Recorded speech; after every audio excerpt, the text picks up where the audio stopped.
おはようございます。ケンです。テスラのセマイがいよいよ量産を開始していきます。そして中国においてもとあるメーカーのロボタクシーが大量生産に入っていきます。まず一つ目ですけれども、テスラのセマイについて見ていきます。テスラの電動大型トラックのセマイがいよいよ本格的な量産フェーズに入るとイーロン・マスクさん自身が明言しました。しかも今回は単なる生産しますっていう話ではありません。スタンダードレンジ、ロングレンジは500マイル仕様です。この2つのトリム構成、価格帯はおよそ25万ドルから29万ドルという感じで、かなり具体的な数字が顧客向けに提示され始めています。そして、ここで重要になってくるのは、価格が高いのか安いのかではないんです。重要なのは物流会社が購入を検討する前提の価格になったという点です。この価格ならディーゼルトラックと比較できるという土俵に上がってきました。さらにメガチャージャーと呼ばれる大型トラック専用の充電網、狭い専用のサービス拠点、こちらも同時に整備が進んでいます。ここで見えてくるのはテスラが売ろうとしているのはトラック1台だけではないということになります。テスラのセマイは EV トラックであると同時にエネルギービジネスでもあるんです。ディーゼルトラックの世界ではトラックメーカーっていうのは基本的に車両を売って終わりです。燃料ビジネスは石油会社、整備はディーラー、メーカーはその外側にいます。けどテスラは違います。車両を売る、充電インフラを提供する、ソフトウェアを提供する、そしてそこからデータを回収する。つまりトラックが走れば走るほどテスラの収益機会が増えるという構造になっています。しかも電動トラックっていうのは燃料コストが安定します。整備項目が少なくなります。結果として物流会社にとってはトータルコストが下がる可能性が高くなります。ここまで揃って初めて量産に踏み切ってきました。これが今回のテスラセマイのニュースの本質です。つまり単に大量スタートではなくってきちんと用意をして量産スタートということになります。では次に見ていくのが中国の自動運転企業であるポニー AI とトヨタが発表したロボタクシーの量産開始です。このプロジェクトではベース車両としてトヨタの BZ4X が使われます。2026年に1000台以上生産、中国の主要都市で商用運行が始まる予定です。ここで重要なのは実証実験を拡大するという表現ではなくて量産を開始するという点です。ロボタクシーが量産されるということは、人が運転していない車が研究対象ではなく商品になったという意味になります。さらにこの車両には第7世代の自動運転システムが搭載され、部品コストは全世代比で約 70% 削減されています。この 70% の削減という数字は技術的な進歩っていうよりもビジネスが成立する水準に入ったということを示しています。コストが下がらなければロボタクシーは一部の実証実験で終わります。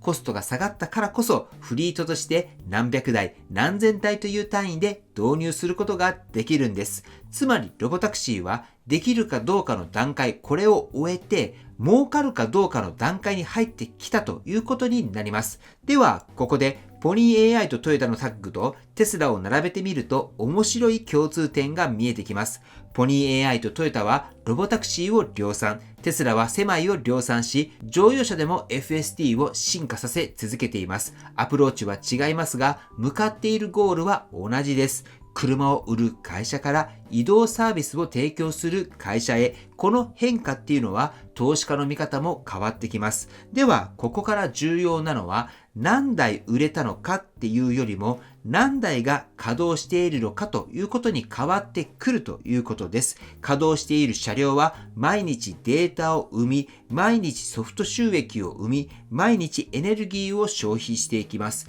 つまり EV と自動運転っていうのはサブスクリプション型のビジネスに近づいているということにもなります。今回の一連のニュースが示しているのは EV と自動運転っていうのが未来の話ではなく、現在進行形の産業、こういったことに今移行しているという事実です。夢の技術から現実のビジネスへなってきているということになります。では、ここから先っていうのは、誰が最初に量産体制を完成させたのかっていうところが、そのまま勝敗を分けていくんじゃないかなと思います。これからはロボタクシーの時代になっていきます。そこで量産体制をいち早く完成させた企業っていうのが、やはり市場を取っていくっていうことになっていくかなと思いますけれども、当然テスラはその最前線に立っています。そして今回トヨタの車で中国はロボタクシー車両として量産をしていきます。これっていうのは将来的に日本においてもロボタクシー車両として使われていく可能性っていうのがあるんじゃないかなと僕は感じましたけれども、そうなってくると遅かれ早かれ日本においてもトヨタの BZ4X を使ったロボタクシーっていうのも走ってくると思いますし、今は東京においてウェイモの実証実験も始まってきます。そしてそこにテスラも入ってきたりすると、日本においてのロボタクシー競争っていうのもね、非常に楽しくなってくるんじゃないかなと思いますけれども、皆さんは今日の内容どうだったでしょうか？テスラ狭いもほんとこれから物流革命になっていくと思いますし、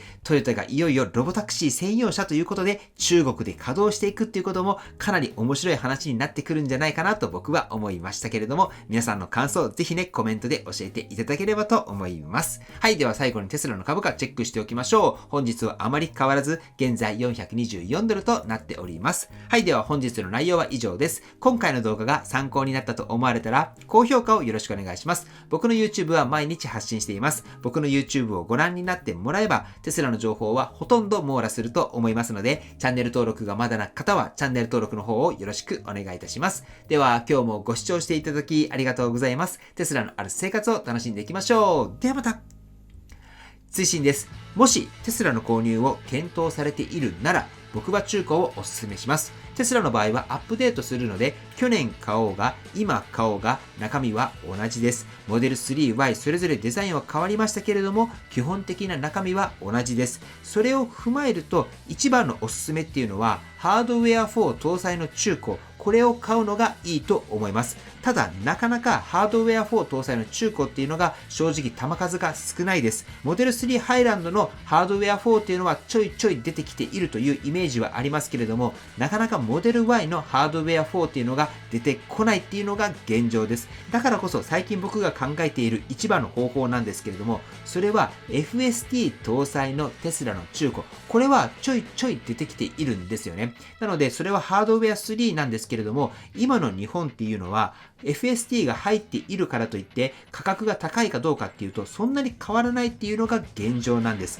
なので FSD 搭載のテスラの中古を安く買う、そして安く買った後に次テスラを買うときにその FSD を移行させたらめちゃくちゃいいんじゃないかなって思っています。なので僕自身は FSD の移行ができるかどうか、ここが今ねちょっと気になるところではあるんですけれども、今月末にテスラのストアが新しく福岡にできたんですけれど、そこに取材に行く予定です。その取材の中で FSD の移行についてもね聞いてみようと思っています。なのでもし何か皆さんもテスラに対してこういったことが聞きたいっていうのがあれば、今僕がですね皆さんからアンケートを収集して、その中のよくねある質問、それをテスラの方に聞こうかなと思っています。そのフォームを概要欄に置いていますので、ぜひねそちら記入されてみてください。そしてそこから多かった質問に対してテスラの方にね聞いてみたいなと思います。概要欄にフォーム置いていますので、テスラにこういったことを聞いてみたいなっていうのがあれば、ぜひねそちらの方も記載よろしくお願いいたします。はい、では本日も最後までご視聴していただきありがとうございます。素敵な一日をお過ごしください。